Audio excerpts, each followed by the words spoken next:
इयत्ता पहिली नवीन अभ्यासक्रम इंग्रजी विषयामधील युनिट 1.9 फन विथ साऊंड्स यामधील सर्व शब्दांचं आज मी वाचन करते। माझ्या मागे वाचन करा।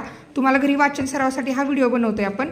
1.9 फन विथ साऊंड्स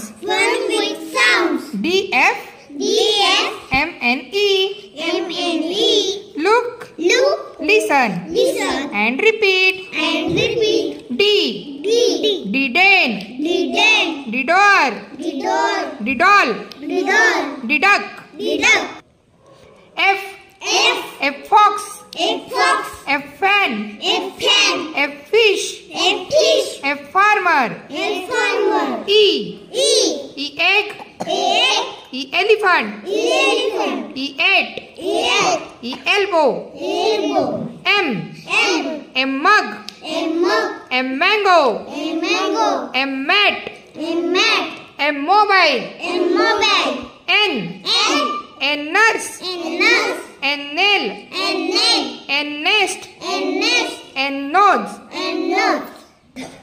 हे सर्व शब्द घरी वाचन करण्याचा सराव करा।